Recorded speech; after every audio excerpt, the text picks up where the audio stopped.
You've probably heard the warning. If your income is too high in retirement, the government claws back your OAS. And somewhere along the way, you picked up a number.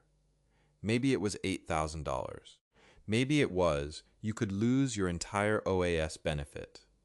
Maybe an advisor mentioned it in passing and it stuck in your head like a splinter. Here's what that number actually looks like in the math. The OAS clawback, the CRA calls it the recovery tax, kicks in when your net income exceeds $93,456 in 2026. Above that line, you repay 15 cents on every dollar of excess income. That's it, 15%. So if your income comes in at $100,000, you're $6,544 above the threshold. Multiply that by 15%, and your actual OAS reduction is $981. Not $8,000, not your full benefit. $981. That's about $82 a month. Now, that's a real number. I'm not saying it doesn't matter. But there's a big difference between losing $82 a month and losing your entire OAS benefit. One is a manageable tax line. The other is a retirement crisis. So if the math is this clear, why does almost every conversation about retirement savings treat the OAS clawback like a disaster waiting to happen? Why do people with a solid RRSP feel like they've done something wrong? Because they're looking at the wrong number. And that belief that a large RRSP is a ticking tax bomb is costing people either real money or real peace of mind. Sometimes both. That's what this video is about. To understand why this fear exists, you need to understand how your RRSP actually works and what happens when it becomes a RRIF. When you contribute to your RRSP, you get a tax deduction. That's the reward. But the deduction isn't free money, it's a deferral. Every dollar you put in, plus all the growth over the years, comes out as taxable income when you withdraw it. The CRA treats your RRSP like a savings account that owes taxes. They've been patient. They'll wait until you retire, but they will collect. At age 71, you're required to convert your RRSP into a RRIF, a registered retirement income fund. And once that happens, you must start taking out a minimum amount every year. At age 65, that minimum factor is 4% of the account balance. So if you have $700,000 in your RRIF at 65, you must withdraw at least $28,000 that year. Now add your other retirement income. Say you and your spouse together expect about $40,000 in combined CPP and OAS payments. That $40,000 plus the $28,000 RRIF withdrawal puts your household income at $68,000. That's well below the $93,456 clawback threshold. Zero clawback.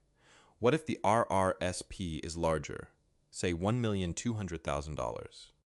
The 4% minimum is now $48,000. Add that $40,000 in CPP and OAS, and you're at $88,000 in household income. Still under the threshold, still no clawback. And yet the conventional wisdom, repeated in forums, articles, and sometimes in advisors' offices, is that if your RRSP is over $500,000, you're heading for an OAS clawback disaster. That's the trap, not the tax itself, the exaggerated fear of the tax. Where does this disconnect come from? Three things get ignored consistently. First, the clawback rate is 15% on the income above the threshold, not on your whole income, and not a full loss of the OAS benefit. Second, most retirees actually spend less in retirement than they expect. The expensive years tend to be the early ones: travel, home repairs, supporting adult children. By the mid-70s, spending often drops. Third, your RRSP is not automatically too big. Whether it's too big depends on what your total income picture looks like in retirement, including every source: RRIF minimums, CPP, OAS, any pension, rental income, spousal income. You can't look at the RRSP balance alone and declare disaster. This is what I call your identity protection line, the income level where the OAS clawback stops feeling like a punishment and starts feeling like a manageable cost. Most people never calculate their own line. They hear the word clawback and assume the worst. The question isn't whether your RRSP is too big in absolute terms. The question is whether your projected retirement income, all of it, will push you above that $93,456 threshold, and by how much. Because the answer determines whether you're dealing with a real tax problem or a fear that was never based on the actual numbers. The OAS recovery tax has been around since 1989. That's more than 35 years of the same rule, and it has never changed in its basic mechanics. When the government introduced it, the clawback threshold was $53,215. Back then, very few Canadian retirees earned anywhere near that amount. It was designed as a targeted measure to reduce OAS payments for genuinely high-income seniors, people with substantial pensions and investment income who simply didn't need the full benefit. Since then, the threshold has been indexed to inflation. It has grown over the decades, not shrunk. The 15% rate has stayed exactly the same. The intent was never to catch average Canadians with a well-funded RRSP. It was meant for the top slice of earners in retirement. Now consider the long game. Statistics Canada data from 2024 shows that a 65-year-old Canadian man has roughly a 30% chance of living to age 90. For women, it's closer to 40%. That means a significant number of people watching this video are looking at a retirement that could stretch 25 years or more. So when you're worried about a potential clawback at age 65, you're really talking about a 15% surcharge on a small portion of your income, spread across what could be a 25-year retirement. That's not a crisis, it's a line item. But if the clawback is this manageable, why do so many advisors recommend draining your RRSP early, sometimes starting at 60 or 65, just to avoid it? The answer comes down to an assumption that most retirees never question, and once you see it, it changes how you think about everything. Let me give you a simple way to look at this, one that cuts through the noise. I call it the 15% rule. Instead of asking, is my RSP too big? Ask a more precise question. What is 15% of my income above $93,456? That number, whatever it comes out to, is your actual OAS exposure. Not a guess, not a worst-case scenario. The real number in your real situation. Let me walk you through it with a concrete example. Mark is 63. His wife Linda is 61. They live in Ontario, own their home with no mortgage, and have $750,000 sitting in their RRSPs. Mark has a small workplace pension that will pay $12,000 a year. Together, they expect about $35,000 in combined CPP and OAS. By the time they're both collecting, they're worried. Their RRSP is the biggest financial asset they've ever had, and they've been told that anything over $500,000 puts them at risk for an OAS clawback. They've lost sleep over it. So let's actually run the numbers. At age 65, Mark's RRIF minimum withdrawal is 4% of the balance. 4% of $750,000 is $30,000. Add the $12,000 pension and the $35,000 in CPP and OAS. Their total household income is $77,000.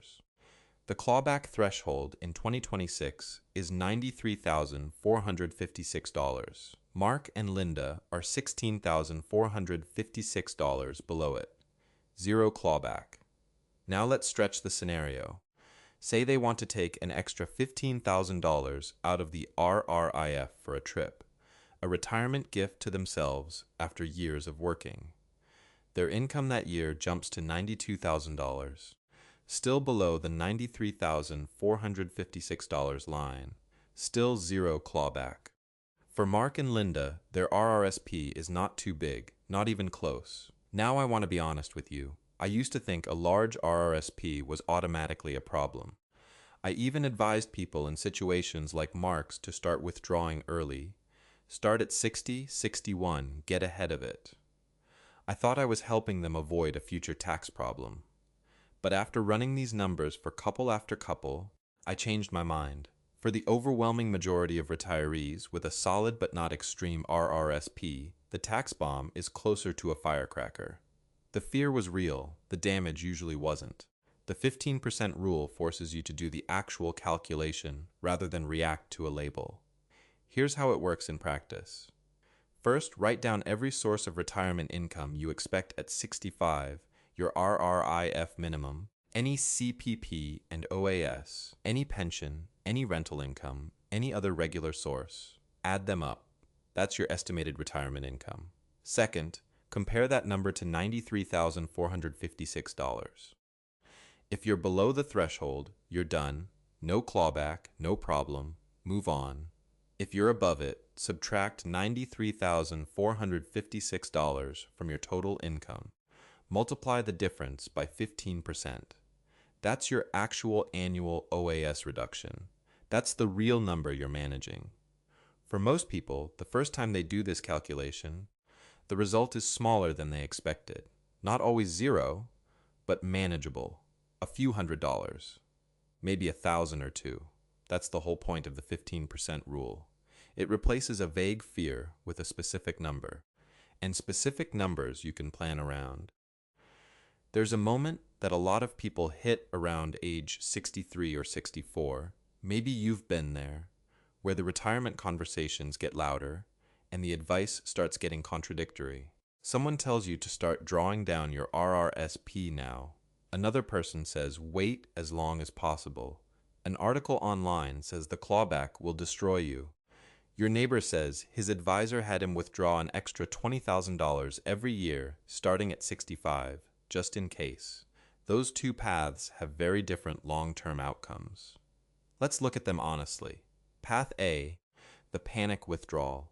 You take out an extra $20,000 from your RRIF every year, on top of the minimum, starting at 65. The goal is to shrink the account now to avoid higher taxes later. What actually happens? You pay more tax today. That extra $20,000 is taxable income in your current bracket. You pull it out before it has a chance to grow further inside the shelter.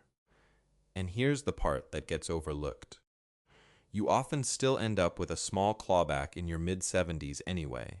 Because you've lost years of compounding, your TFSA fills up but can't absorb everything, and other income sources are still flowing. Path B, the 15% rule approach. You stick to the RRIF minimum withdrawals. If there's surplus cash beyond your spending needs, it goes into your TFSA. The RRIF balance keeps growing inside a tax-sheltered environment. Over a 30-year retirement, assuming a 5% annual return inside the RRIF and 3% inflation, the difference between the two strategies in terms of the after-tax estate value is approximately $120,000 in today's dollars. In favor of the disciplined minimum withdrawal approach, that's based on Ontario 2026 marginal tax rates applied across a typical income range. The trade-off is real. Path B carries a slightly higher chance of a larger clawback in your late 70s if the RRIF grows significantly. But the actual tax cost of that clawback is still just 15% on the excess income, and by then, the larger RRIF balance has produced far more growth than the taxes you'll pay. More growth, but slightly higher future taxes. Less growth, but modestly lower future taxes. When you lay it out that way, the panic withdrawal doesn't look like the safe choice anymore. It looks like paying taxes in advance for a problem that may never be as big as you feared. Everything sounds manageable when markets are rising. The real test is what happens when they fall. Let's apply a stress test to Mark and Linda. Same couple, same RRIF, but now imagine it's 7 years later. They're both in their early 70s. And we get a 2008-style crash. The equity portion of their RRIF drops 33% in a single year. This is where the two withdrawal strategies diverge in a much more painful way. For the couple who chose the panic withdrawal strategy, the one where they pulled an extra $20,000 a year starting at 65, Their RRIF balance going into the crash is already significantly lower than it could have been. 7 years of extra withdrawals, taxed and gone. So when the market falls 33%, they're falling from a smaller number, less to recover, less margin. If they still need regular income to cover living expenses, they may have to sell assets near the bottom, locking in those losses permanently. And because they pulled so much out early, their TFSA may not have been topped up enough to provide a meaningful tax-free buffer. Now look at the couple who stayed with RRIF minimums. Their balance going into the crash is larger. The 33% drop hurts the same percentage, but the absolute dollar amount they can recover from is higher. And here's the critical piece. They've been funneling surplus cash into their TFSAs every year. So when the crash hits, they have a tax-free pool of savings they can draw from. No additional taxable income, no clawback risk, no forced RRIF redemptions at depressed prices. History is useful here. The S&P TSX Composite Index dropped approximately 33% in 2008. In 2009, it recovered approximately 17.6%. A retiree who stayed invested through that period and withdrew only their RRIF minimum benefited from the full rebound.